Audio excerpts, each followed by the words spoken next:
नमस्कार दोस्तों, स्वागत है आपका आपके अपने यूट्यूब चैनल अपनी कोचिंग पे।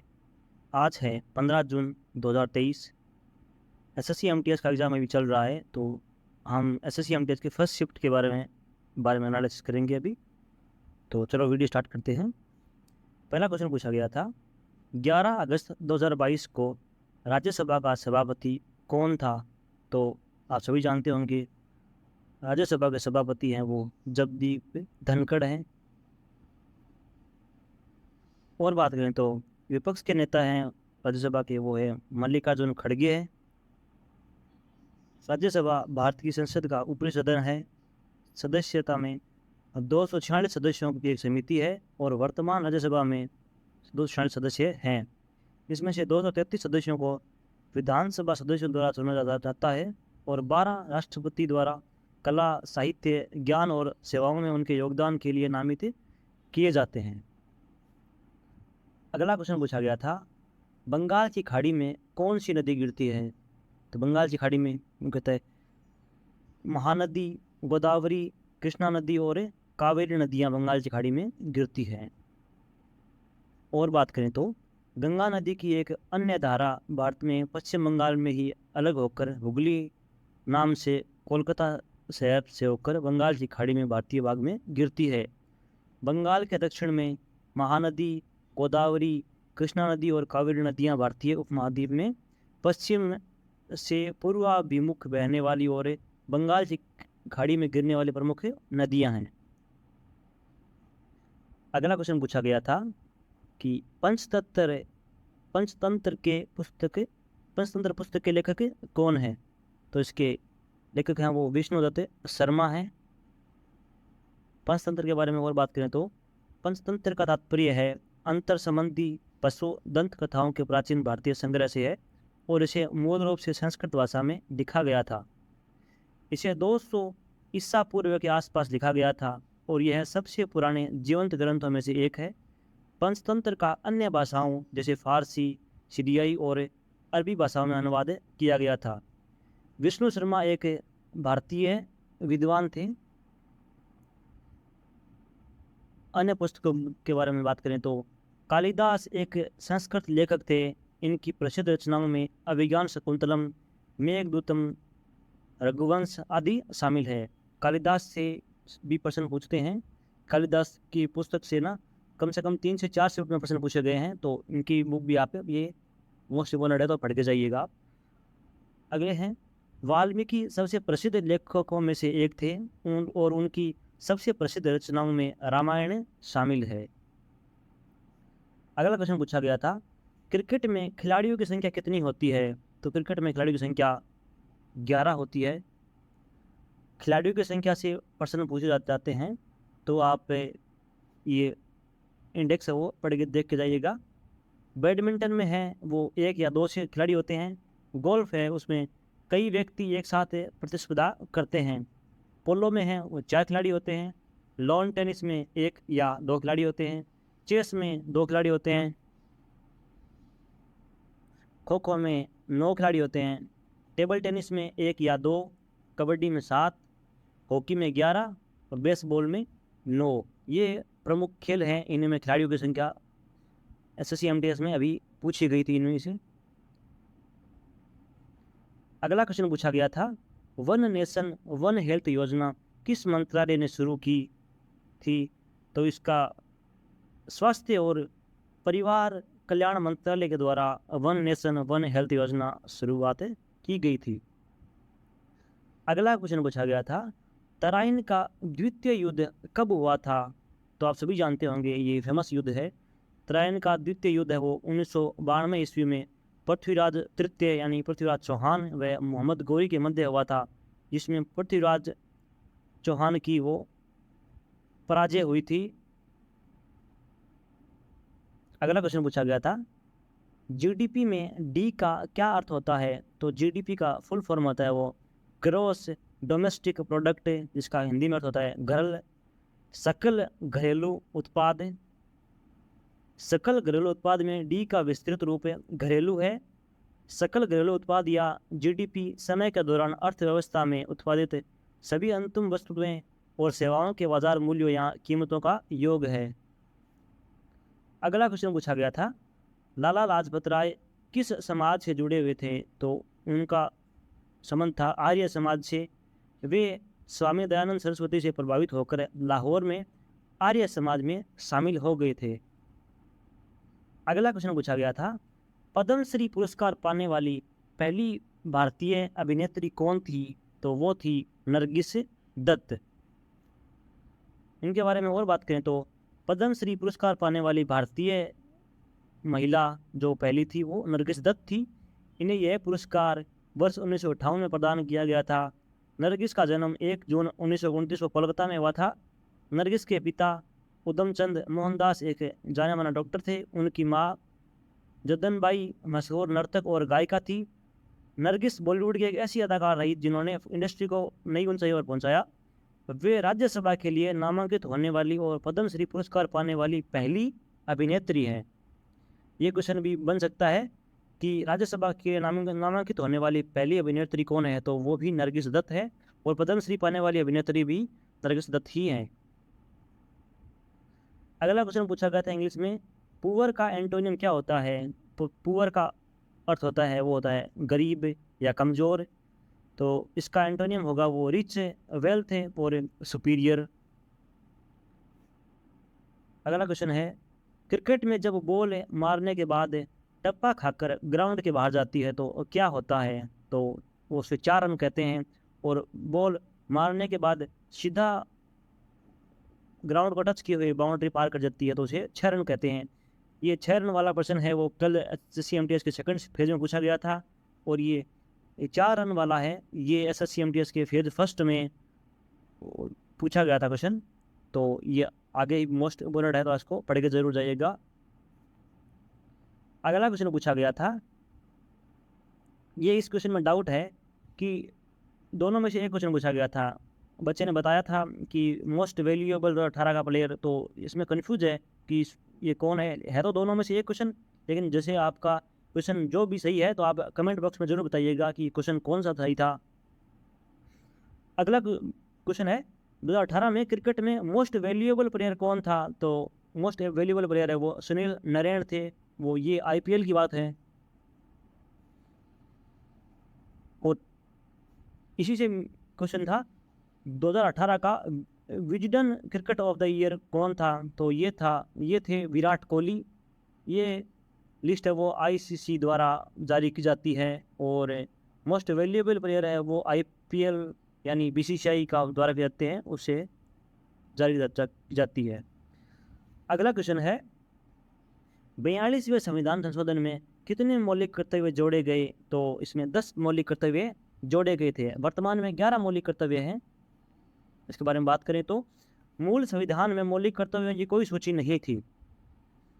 1976 के 42वें संविधान संशोधन अधिनियम द्वारा 10 मौलिक कर्तव्यों की सूची को शामिल किया गया था। 86वें संविधान संशोधन अधिनियम 2022 द्वारा एक मौलिक कर्तव्य जोड़ा गया था। अब भारतीय संविधान में 11 मौलिक कर्तव्य हैं। भारत के संविधान में 86वें संशोधन ने शिक्षा के अधिकार को मौलिक अधिकार के रूप में प्रदान किया था। अगला है, 44वें संशोधन अधिनियम 1978 में संपत्ति के अधिकार को मौलिक अधिकार की सूची से हटा दिया गया था और इसे केवल कानूनी अधिकार बना दिया गया था। ये संविधान संशोधन है वो 44वां, वो मोस्ट इम्पोर्टेंट है।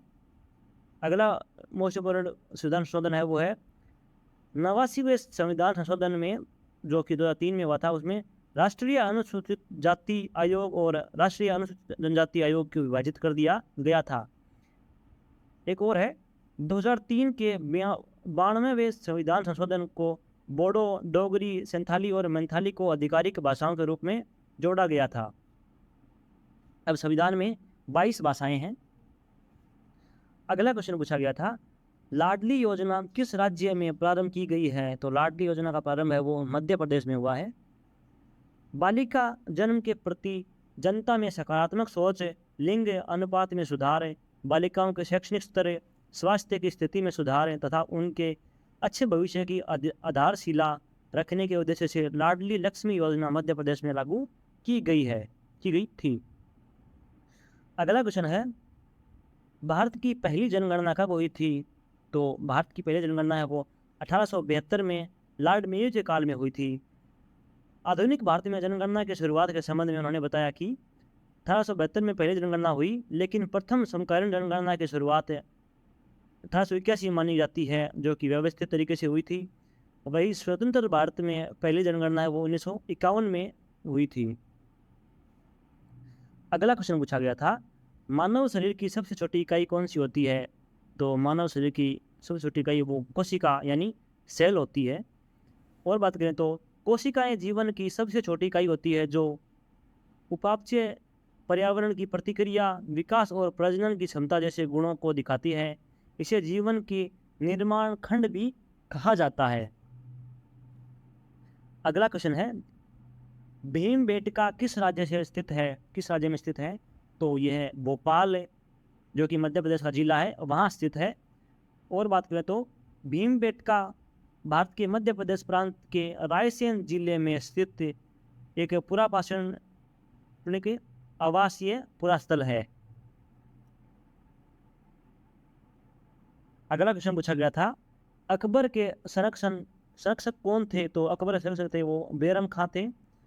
बैरम खान थे जो हुमायूं का सहयोगी तथा उनके नाबालिग पुत्र अकबर का संरक्षक था। अगला क्वेश्चन पूछा गया था, कश्मीर का प्रसिद्ध नृत्य कौन सा है? तो ये है राउफ। अगला क्वेश्चन पूछा गया था, हमारे शरीर में शुद्ध रक्त कौन ले जाता है? तो शुद्ध रक्त है वो धमनियाँ ले जाती हैं। धमनियाँ है वो शुद्ध रक्त को हृदय से ले जाती है और अंगों में सूक्ष्म कोशिकाओं में अंत हो जाती है, जिनके द्वारा अंग पोषण और ऑक्सीजन रुधिर से ग्रहण कर लेते हैं।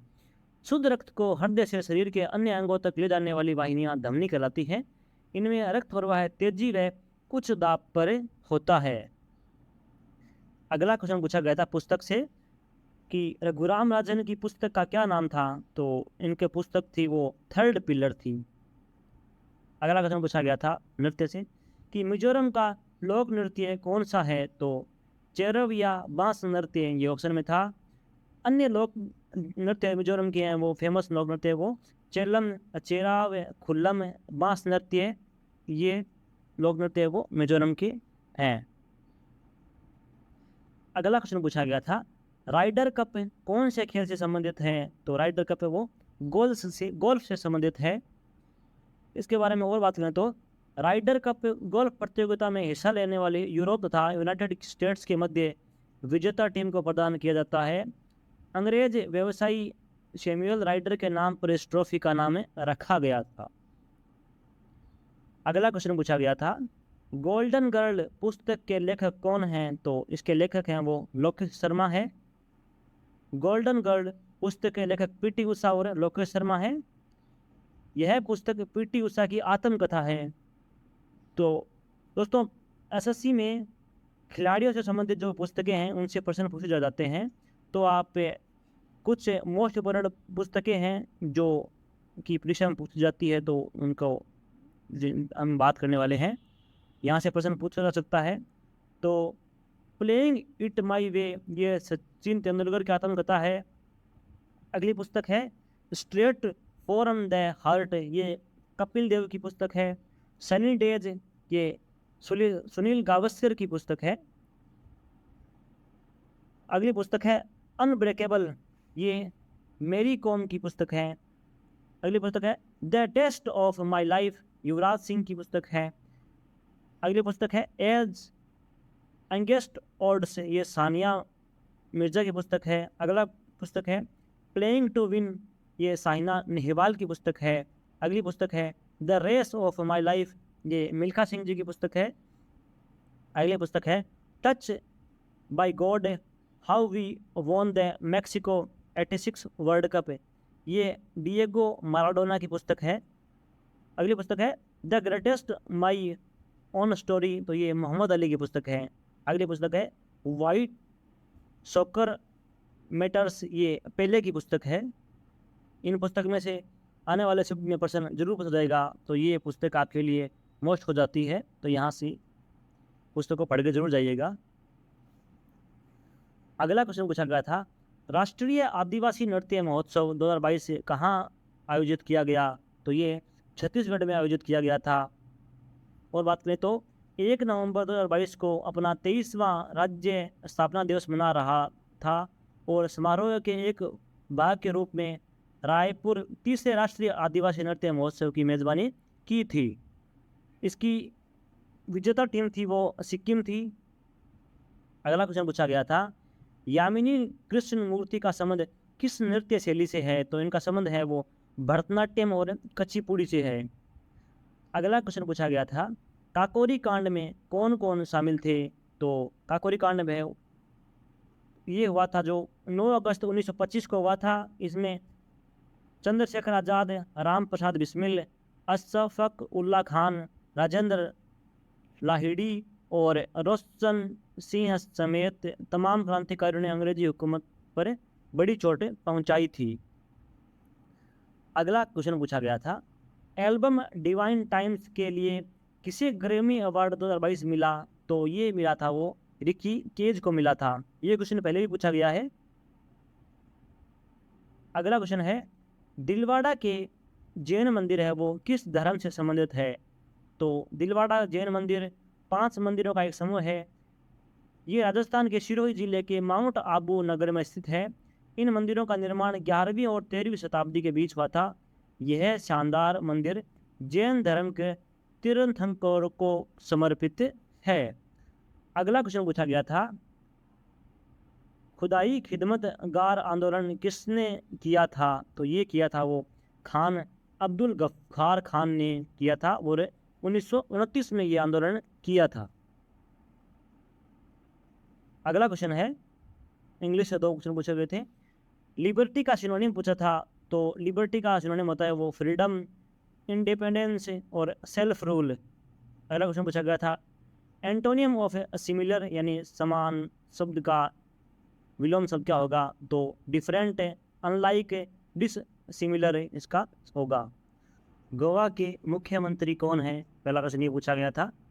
तो गोवा के वर्तमान मुख्यमंत्री है वो प्रमोद सावंत है और गोवा के राज्यपाल है वो है PS श्रीधरन है वो PS श्रीधरन पिल्लई और वर्तमान में गोवा के राज्यपाल हैं। अगला क्वेश्चन पूछा गया था, 2011 की जनगणना के अनुसार भारत में सबसे ज़्यादा बोली जाने वाली भाषा कौन सी है? तो ये भाषा है वो है हिंदी। और बात करें तो केंद्र सरकार द्वारा 2011 जनगणना पर जारी आंकड़ों के अनुसार हिंदी भारत की सबसे ज़्यादा बोली जाने वाली भाषा है। हिंदी को मातृभाषा के रूप में बोलने वालों की संख्या 41.03% से बढ़कर 43.63% हो गई है। बंगाली दूसरे नंबर पर है, जिसके बाद मराठी, तेलुगु, तमिल और गुजराती है। अगला क्वेश्चन पूछा गया था, बंगाली गद्य का जनक किसे कहा जाता है? तो बंगाली गद्य का जनक है वो ईश्वर चंद्र विद्यासागर को बंगाली गद्य का जनक कहा जाता है। अगला क्वेश्चन पूछा गया था, आपातकाल से संबंधित अनुच्छेद कौन सा है? तो आपातकाल से अनुच्छेद संबंधित है वो अनुच्छेद 352 से लेकर 360 तक है अनुच्छेद आपातकाल से संबंधित है। और बात करें तो भारतीय संविधान के भाग 18 में इसका उल्लेख है और अनुच्छेद 352 से 360 तक आपातकाल से संबंधित है। ये प्रावधान केंद्र को किसी भी असामान्य स्थिति से प्रभावी रूप से निपटने को सक्षम बनाते हैं। भारत में आपातकाल का सिद्धांत जर्मनी के संविधान से लिया गया है। तो ये प्रश्न भी पूछ सकते हैं आपसे कि आपातकाल का सिद्धांत है वो संविधान में कहाँ से लिया गया है? तो वो जर्मनी से लिया गया है। और अब तक भारत में 3 बार राष्ट्रीय आपातकाल लग चुका है। तो ये क्वेश्चन भी मोस्ट बन जाता है आपके लिए। तो ये दोनों पॉइंट आप याद कर लीजिएगा ये दोनों। अगला क्वेश्चन पूछा गया था, कौन सा ग्रह सूर्य का चक्कर सबसे कम समय में लगाता है? तो वो है बुध। बुध ग्रह सूर्य का चक्कर सबसे कम समय में लगाता है क्योंकि यह सूर्य के सबसे नज़दीक ग्रह है, जो सूर्य से केवल 5 करोड़ किलोमीटर की दूरी पर है और केवल 88 दिन में सूर्य की एक परिक्रमा पूरी कर लेता है। अगला क्वेश्चन पूछा गया था, देवदास मूवी है शाहरुख खान की, उसका काहे छेड़ मोहे गरबा लगाए गाने की कोरियोग्राफी किसने की थी? तो इस गाने की कोरियोग्राफी है वो प्रसिद्ध कथक नृत्यकार पंडित बिरजू महाराज ने इसका कोरियोग्राफी की थी। पंडित बिरजू महाराज ने बाजीराव मस्तानी जो हाल ही में आई थी रणवीर कपूर की, उनमें उसका गाना था मोहे लगा दो लाल गाने, मोहे रंग दो लाल गाने को पंडित बिरजू महाराज ने कोरियोग्राफी किया था, जिसमें दीपिका पादुकोण ने डांस किया था उसमें। और इस मूवी में, देवदास मूवी में, ऐश्वर्या राय ने डांस किया था। अगला क्वेश्चन पूछा गया था, उत्तरायण का त्यौहार किस राज्य में विशेष रूप से मनाया जाता है? तो उत्तरायण का त्यौहार है वो गुजरात में मनाते हैं और मकर संक्रांति के अवसर पर मनाते हैं। बात करें तो उत्तरायण का त्यौहार गुजरात में मनाया जाता है। इस त्यौहार को मकर संक्रांति के रूप में भी मनाते हैं। यह हिंदू कैलेंडर में एक त्यौहार का दिन है जो सूर्य भगवान को समर्पित है। इस दिन पतंग उड़ाते हैं मकर संक्रांति के दिन, तो ये उसके फेमस है। अगला क्वेश्चन है, स्वामी विवेकानंद ने शिकागो में कब भाषण दिया था? तो 1893 में स्वामी विवेकानंद ने शिकागो में भाषण दिया था। स्वामी विवेकानंद ने 11 सितंबर 1893 को शिकागो में विश्व धर्म सम्मेलन में भाषण देकर दुनिया में भारत की मजबूत छवि पेश की थी। इस भाषण को 130 साल हो चुके हैं, लेकिन आज भी स्वामी जी के ऐतिहासिक भाषणों की चर्चा होती रहती है। अगला क्वेश्चन पूछा गया था, निम्नलिखित में से कौन सा नृत्य तमिलनाडु से संबंधित है? तो तमिलनाडु से संबंधित ऑप्शन में था वो भरतनाट्यम था। बात करें भरतनाट्यम की, तो भरतनाट्यम नृत्य तमिलनाडु राज्य से संबंधित है। यह भारत में शास्त्रीय नृत्य का सबसे पुराना रूप है। यह संगीत नाटक अकादमी यानी अन्य कथक, कुचिपुड़ी, ओडिसी, कथकली, मोहिनीअट्टम, मणिपुरी और सत्रिया द्वारा मान्य प्राप्त 8 नृत्य रूपों में से एक है। भारत में ये 8 नृत्य है, शास्त्रीय नृत्य ये 8 है, उनका याद कर लीजिएगा। अगला क्वेश्चन और बात करते हो, यह दक्षिण भारतीय धार्मिक अवधारणाओं और दार्शनिक विचारों को दर्शाता है, जिसमें विशेष रूप से शैव धर्म, वैष्णववाद और शक्तिवाद में। तो ये शैव धर्म से संबंधित है ये। अगला क्वेश्चन पूछा गया था, न्यूट्रॉन और प्रोटॉन का आवेश कितना होता है? तो न्यूट्रॉन का आवेश होता है 0 होता है, और प्रोटॉन का आवेश होता है वो प्लस 1.6 × 10⁻19 कूलाम होता है। न्यूट्रॉन पर आवेश का मान कितना होता है? न्यूट्रॉन पर किसी भी प्रकार का आवेश नहीं होता है, यह विद्युत रूप से उदासीन होता है। प्रोटॉन पर आवेश 1.602 × 10⁻19 होता है, जो इलेक्ट्रॉन पर आवेश है, जबकि न्यूट्रॉन उदासीन होता है, लेकिन हाइड्रोजन पर आवेश धनात्मक होता है। अगला प्रश्न पूछा गया था नई शिक्षा नीति से, कि नई शिक्षा नीति अपनाने वाला भारत का पहला कौन सा राज्य है? तो वह है उत्तराखंड है। 12 जुलाई 2022 को उत्तराखंड केंद्र की नई शिक्षा नीति NEP को लागू करने की प्रक्रिया शुरू करने वाला देश का पहला राज्य बन गया है। आइटम में फ्रेज पूछा था, गिव एंड टेक का आइटम फ्रेज पूछा गया, एक हाथ से दो एक हाथ से लो, ये होता है ना वो। इसका उत्तर होगा willingness to accept suggestions from another person and give up some of your own. मतलब एक हाथ से देना और दूसरा हाथ से लेना, इसका ये तात्पर्य है। अगला क्वेश्चन पूछा गया था सिनोनियम ऑफ एम्पैथिक। तो इसका एम्पैथिक का मतलब होता है कथन, बलपूर्ण और बलयुक्त। इसका सिनोनियम होगा वो डिसाइडेड, फोर्सफुल और सर्टेन। अगला क्वेश्चन पूछा गया था इल्तुतमिश की पुत्री का नाम क्या था? तो इसकी पुत्री का नाम था वो रजिया सुल्तान था। दिल्ली सल्तनत की एकमात्र महिला शासिका थी वो रजिया सुल्तान थी। अगला क्वेश्चन पूछा गया था, निम्नलिखित में से कौन ग्रैमी पुरस्कार जीतने वाली भारत की पहली महिला है? तो वो है तन्वी शाह है, वो भारत की पहली महिला है जिन्होंने ग्रैमी पुरस्कार जीता था। और पद्मश्री जीतने वाली, इससे पहले से पूछा गया था, पद्मश्री जीतने वाली भारत की पहली महिला कौन है? तो वो थी संजय दत्त की माँ थी वो क्या नाम था उनका, कौन सी दत्त थी वो, सॉरी मैं भूल गया अभी, नरगिस, सॉरी हाँ नरगिस दत्त है, नरगिस दत्त। अगला क्वेश्चन पूछा गया था, भूटान का राष्ट्रीय खेल कौन सा है? तो तीरंदाजी भूटान का राष्ट्रीय खेल है। बात करें तो 1971 में भूटान के संयुक्त राष्ट्र में शामिल होने पर तीरंदाजी को राष्ट्रीय खेल के रूप में अपनाया था। अगला क्वेश्चन है, झूम खेती का अन्य नाम क्या है? तो झूम खेती का अन्य नाम है वो स्लैश एंड बर्न झूमिंग खेती का अन्य नाम है। स्थानांतरित कृषि या झूम कृषि यानी शिफ्टिंग कल्टीवेशन एक आदिम प्रकार की कृषि है जिसमें पेड़ों को काट कर जला दिया जाता है और साफ की गई भूमि पर पुराने उपकरणों से जुताई करके खेती की जाती है। जब तक मिट्टी की उर्वरता रहती है तब तक उस भूमि पर खेती की जाती है। अगला प्रश्न था, वृत्ता नृत्य किस राज्य से संबंधित है? तो पश्चिम बंगाल से संबंधित है ये। और वृत्ता नृत्य पश्चिम बंगाल का एक सांस्कृतिक पारंपरिक लोक नृत्य है जो महिलाओं द्वारा किया जाता है। बात करें अगले क्वेश्चन की, तो ऑटो के रेस को क्या कहा जाता है? ऐसा कुछ था, क्वेश्चन क्लियर नहीं है। अगर यही क्वेश्चन था, अगर आपको क्वेश्चन पता है तो आप कमेंट में बताइए क्या क्वेश्चन था। और जो क्वेश्चन छूट गए हैं वो भी आप बताइएगा ताकि आपको इंग्लिश के एनालिसिस भी मिल जाएंगे। आप कमेंट में बताएंगे तो हमें आसानी होगी वो पेपर बनाने में। तो ऐसा ही कुछ क्वेश्चन था, अगर आपको पता है तो कमेंट जरूर कीजिएगा। अगर यही क्वेश्चन था तो 1895 में शिकागो टाइम्स हेराल्ड रेस हुई थी सबसे पहले।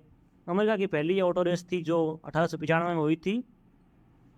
बाकी तो और तो भारत का तो पता नहीं, लेकिन विशेष रूप से ऑटो रेस है वो सबसे पहले शिकागो में हुई थी 1895 में। अगला प्रश्न था, अशोक के शिलालेख कहाँ पर है? तो अशोक के शिलालेख है वो 2 उप श्रेणियों में रखा है। 14 शिलालेख सिलसिलेवार हैं जिनको चतुर्दश शिलालेख कहा जाता है। ये शिलालेख शाहबाजगढ़ी, मानसेरा, कालसी, गिरनार, सोपारा, धौली और जौगढ़ जिले में स्थित हैं। अगला प्रश्न पूछा गया था, प्राचीन हिंदू मंदिर का आंतरिक भाग क्या कहलाता था? तो उसे गर्भगृह कहते थे। यह जगती या मंड के ऊपर बना होने के कारण मंडोवर जो कि उसे मंडोपरी भी कहा जाता है। गर्भगृह के एक और मंदिर का द्वार और 3 और भित्तियों का निर्माण होता है।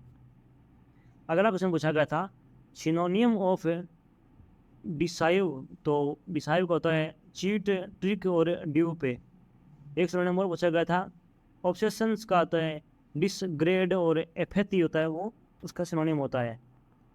अगला क्वेश्चन पूछा गया था, मच्छर किस वर्ग के अंतर्गत आता है? तो मच्छर है वो अंग्रेजी में ऑर्थोपोडा कहते हैं और वैसे हिंदी में सर्वहारी वर्ग होता है। मच्छर के बारे में और बात करें तो जैविक दृष्टि से जीव जो एक मेजबान पर रहते हैं और जीवित रहने के लिए उस पर निर्भर रहते हैं परजीवी कहते हैं। भले ही वे अपने मेजबान के खून पर भोजन करते हैं, मच्छर अपने मेजबान पर नहीं रहते हैं। उदाहरण के लिए सिरकी जू। अगला क्वेश्चन है, किस ग्रह की घूर्णन गति सबसे कम है? तो शुक्र सबसे कम घूर्णन गति करने वाला ग्रह है। क्या था? पंकज आडवाणी का संबंध किस खेल से है? तो उनका संबंध है बिलियर्ड्स और स्नूकर के खिलाड़ी हैं पंकज आडवाणी। आगे बात करें तो पंकज आडवाणी है वो बिलियर्ड्स और स्नूकर के खिलाड़ी हैं। बहुत सारे खिताब उन्होंने जीते हैं जिसमें 23 बार विश्व चैंपियनशिप और 5 बार अलग अलग साल नेशनल चैंपियनशिप और 1 साल में नेशनल एशियन वर्ल्ड चैंपियन भी जीते हैं। बोले तो जीतते हैं, शान को इनको गोल्डन बॉय भी बोला जाता है। वैसे गोल्डन बॉय तो नीरज चोपड़ा को बोलते हैं अभी।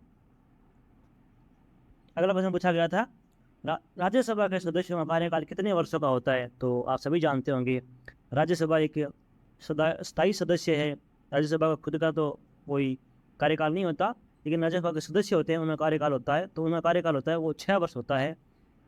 तो बात करें तो राज्यसभा के सदस्यों का कार्यकाल 6 वर्षों का होता है, परंतु इसे 1/3 सदस्य हर 2 साल बाद सेवानिवृत्त हो जाते हैं। परंतु राज्यसभा के सदस्य का कार्यकाल 6 साल का होता है, 4 साल का होता है। राज्यसभा का कार्यकाल कितना होता है? भारतीय संसद के निम्न सदन का कार्यकाल कितना? ये तो आगे क्वेश्चन पूछा गया है, लेकिन बात यह है कि राज्यसभा का कार्यकाल वो 6 वर्ष का होता है और सदस्य है 1/3 सदस्य है वो 2 साल बाद सेवानिवृत्त हो जाते हैं। ये लाइन काट दीजिएगा, ये गलती से टाइप हो गया है। अगला क्वेश्चन था, नर्मदा नदी का उद्गम स्थल कहाँ पर है? तो नर्मदा नदी का उद्गम स्थल है वो अमरकंटक की पहाड़ी से होता है, और यह मध्य प्रदेश के शहडोल जिले की पुष्पराजगढ़ तहसील में है। अमरकंटक भारत के पवित्र स्थानों में से गिना जाता है। यह 1065 मीटर की ऊंचाई पर विंध्य और सतपुड़ा पर्वतमालाओं के बीच स्थित हरा भरा अमरकंटक प्रसिद्ध तीर्थ और नयनाभिराम पर्यटन स्थल है। अगला प्रश्न पूछा गया था, कुचिपुड़ी नृत्य का संबंध किस राज्य से है? तो इसका संबंध है आंध्र प्रदेश से। इसकी प्रसिद्ध नृत्यांगना है वो यामिनी कृष्णमूर्ति, राधा रेड्डी, लक्ष्मी नारायण शास्त्री, राजा रेड्डी, ये इसकी प्रसिद्ध नृत्यांगना है। और बात करें तो कुचिपुड़ी भारतीय नृत्य की एक परंपरागत शैली है।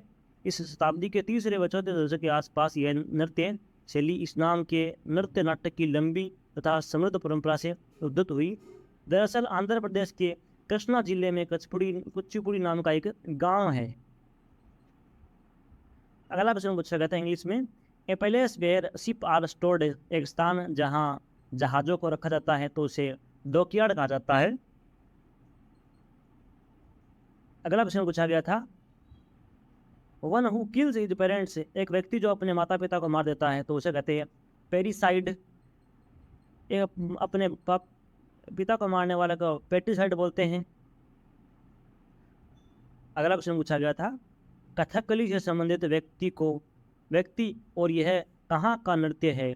तो कथकली है वो केरल का प्रसिद्ध नृत्य है, और कथकली के संबंधित व्यक्ति है वो कृष्णान मृणालिनी साराभाई, उदय शंकर, कृष्ण कुट्टी और रुक्मणी देवी, ये इसके प्रसिद्ध नर्तक हैं।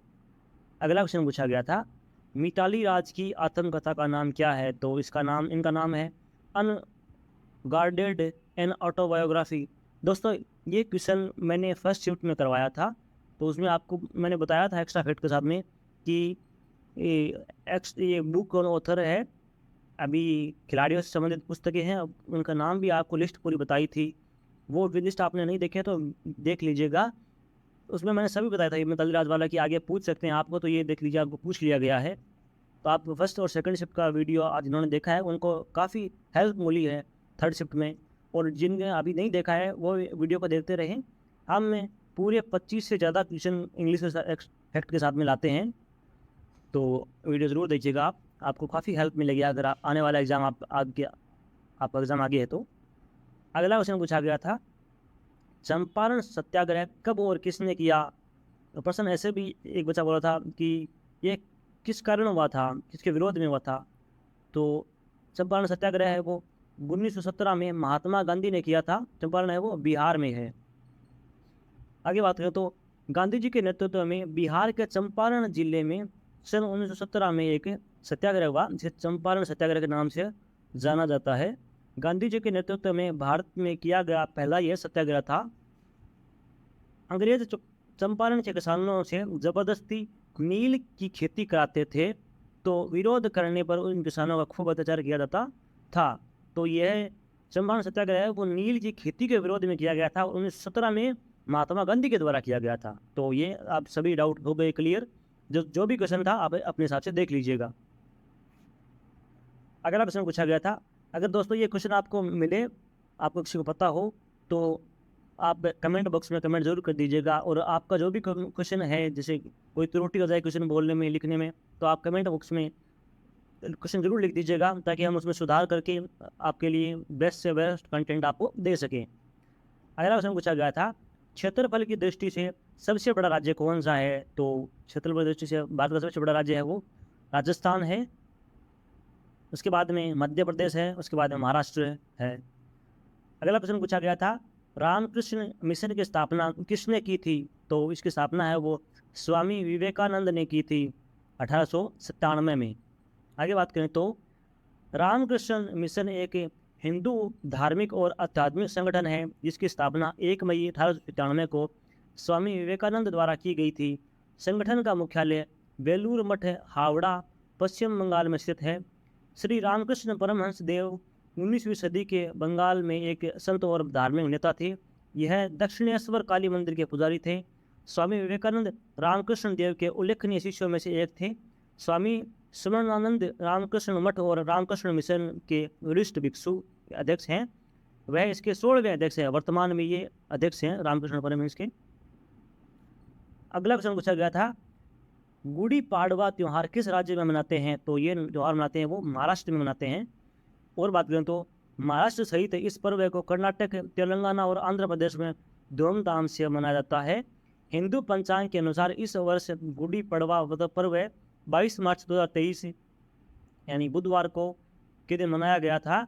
इस दिन से चैत्र नवरात्रि का भी प्रारंभ हो जाता है। अगला क्वेश्चन पूछा गया था, शरीर में किसके द्वारा रक्त हृदय तक पहुंचाया जाता है? तो ये क्वेश्चन ऐसा पूछा गया था शायद कि कौन सी शिरा है, वो शिरा का नाम पूछा गया था। तो जो भी क्वेश्चन आप बता दीजिएगा, लेकिन हमने सभी इंक्लूड कर दिया है तो इन्हीं में से क्वेश्चन पूछा गया था। तो हृदय है वो शिरा के द्वारा, हृदय तक रक्त है वो शिरा के द्वारा पहुंचाया जाता है। इस शिरा का नाम है सुपीरियर वेना कावा। रक्त वाहिकाएं 2 प्रकार की होते हैं, जिनमें धमनियां और जमनियां हैं जो हृदय से रक्त शरीर के विभिन्न अंगों से ले जाती है और शिराएं रक्त को शरीर के अंगों तक लाती हैं। धमनियों को आर्टरी बोलते हैं और शिराओं को वेन्स बोलते हैं। अगला क्वेश्चन पूछा गया था, 42वें संविधान संशोधन में प्रस्तावना में कौन से शब्द जोड़े गए थे? तो समाजवाद, धर्मनिरपेक्ष और अखंडता, ये तीनों शब्द जोड़े गए थे 42वें संविधान संशोधन में। बात करें तो 42वां संविधान संशोधन है वो 1976 में हुआ था। भारतीय संविधान के सबसे महत्वपूर्ण संशोधनों में से एक है। यह इंदिरा गांधी की अध्यक्षता में भारतीय राष्ट्रीय कांग्रेस द्वारा अधिनियम किया गया था। बड़ी संख्या में संशोधनों के कारण यह अधिनियम भारतीय संविधान में लाया गया और इसे लघु संविधान के नाम से भी जाना जाता है। 1976 में अब तक केवल एक बार प्रस्तावना में संशोधन किया गया है। ये क्वेश्चन भी मोस्ट इम्पोर्टेंट है कि संविधान की प्रस्तावना में अब तक कितनी बार संशोधन हुआ है? तो एक बार हुआ था, उसमें समाजवाद, धर्मनिरपेक्ष और अखंडता शब्द जोड़े गए थे प्रस्तावना में। अगला क्वेश्चन पूछा गया था, मछली के हृदय में कितने कोस्टर या कक्ष होते हैं? तो मछली के हृदय में 2 कक्ष होते हैं। मछली का दिल 2 कक्षों, एक आलिंद और एक वेंट्रिकल यानी निलय में होता है। अगला क्वेश्चन पूछा गया था, संगम काल से संबंधित कौन सा वंश है? तो संगम काल राजा और राजवंश संगम काल में दक्षिण भारत पर 3 बार राजवंशों ने शासन किया था, चेर, चोल तथा पांड्य राजवंश पांड्यन ने। अगला क्वेश्चन पूछा गया था, अजहर फिल्म किससे संबंधित है? अजहर फिल्म है वो क्रिकेट के महान खिलाड़ी मोहम्मद अजहरुद्दीन है, उनके जीवनी पर आधारित है। इस फिल्म को 2016 में रिलीज किया गया था। इमरान हाशमी इसके मुख्य कलाकार थे। अगली बात करें तो सितार से संबंधित कलाकार पूछा गया था कोई इनमें से। तो सितार से संबंधित महान कलाकार हैं वो पंडित रविशंकर है। अन्य कलाकार हैं वो पंडित रविशंकर, निखिल बनर्जी, विलायत खान, वंदे हसन, साहिर परवेज, उमाशंकर मिश्र, बुद्धादित्य मुखर्जी, इनमें से कोई एक का नाम पूछा गया था। अगला क्वेश्चन पूछा गया था, पहली मिलियन सिटी कौन सी है? तो पहली मिलियन सिटी है वो टोक्यो है। विश्व का सबसे पहला मिलियन सिटी टोक्यो है जो जापान की राजधानी है। यह शहर जापान के होशु द्वीप पर स्थित है और 2021 तक इसमें कुल 13,515,271 लोग रहते थे। 13 करोड़ 51 लाख 1,53,15,271 लोग इसमें रहते थे। अगला क्वेश्चन पूछा गया था, जम्मू कश्मीर पुनर्गठन बिल 2019 किस मंत्रालय द्वारा लागू किया गया था? तो यह गृह मंत्रालय के द्वारा लागू किया था और गृह मंत्रालय के गृह मंत्री वर्तमान में अमित शाह है। तो गृह मंत्रालय के मंत्री अमित शाह ने 5 अगस्त 2019 को राज्यसभा में जम्मू और कश्मीर पुनर्गठन बिल 2019 पेश किया था। यह बिल जम्मू और कश्मीर राज्य को जम्मू और कश्मीर केंद्र शासित प्रदेश और लद्दाख के अंदर शासित प्रदेश में पुनर्गठन करने का प्रावधान करता है।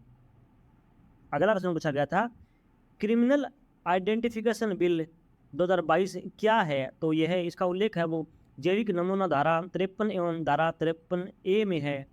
तो क्रिमिनल प्रोसीजर यानी आइडेंटिफिकेशन बिल 2022 में प्रावधान किया गया है, जो कि गंभीर अपराध के मामले हैं या जिसमें 7 साल से ज़्यादा सज़ा हो सकती है, या फिर महिलाओं और बच्चों के खिलाफ किए गए अपराध में आरोपी और संदिग्ध के सैंपल लिए जा सकेंगे। बायोमेट्रिक सैंपल के तहत आरोपियों का रेटिना स्कैन हो सकता है, यानी आंखों का स्कैन हो सकता है। यह इसका पूरे आइडेंटिफिकेशन बिल का उल्लेख है। अगला क्वेश्चन पूछा गया था, स्वर्णिम चतुर्भुज योजना में इसमें इनमें से कौन सा शहर नहीं है? तो शहर दिए गए थे चेन्नई, भोपाल, दिल्ली और कौन सा था? मुंबई शहर दिए गए थे। तो इनमें से भोपाल ऐसा शहर है जो स्वर्णिम चतुर्भुज योजना में नहीं है। भोपाल की जगह है वो कोलकाता शहर है, इसमें है स्वर्णिम चतुर्भुज योजना में। अगला क्वेश्चन था, मध्ययुगीन काल में रक्स का मतलब क्या होता था? तो रक्स का मतलब था वो होता था नृत्य करना, इसका मतलब होता था। अगला क्वेश्चन पूछा गया था, आवर्ती गति से आप क्या समझते हैं? तो आवर्ती गति आपने केमिस्ट्री में पढ़ा होगा, नहीं सॉरी फिजिक्स में पढ़ा होगा कि आवर्ती गति है वो पीरियोडिक मोशन, एक निश्चित पथ पर गति करती वस्तु जब किसी निश्चित समय अंतराल के पश्चात बार बार अपनी पूर्व गति को दोहराती है, तो इस प्रकार की गति को आवर्ती गति कहते हैं। दोस्तों ये था आज के हमारे सेगमेंट का वीडियो। अगर आपको वीडियो पसंद आया है तो लाइक कीजिए, हमारे वीडियो को शेयर कीजिए और हमारे चैनल को सब्सक्राइब कर लीजिएगा। अगर आपको इसका PDF चाहिए तो आप हमारे टेलीग्राम चैनल को ज्वाइन कर लीजिएगा, जिसका लिंक आपको डिस्क्रिप्शन में मिल जाएगा। दोस्तों आपको इससे काफ़ी बेनिफिट होता है, तो आप हमारे टेलीग्राम को ज्वाइन जरूर कीजिएगा और ये वीडियो पूरा देखिएगा। अगर आप यहाँ तक पहुँचे हैं तो आपका बहुत बहुत धन्यवाद। थैंक यू दोस्तों।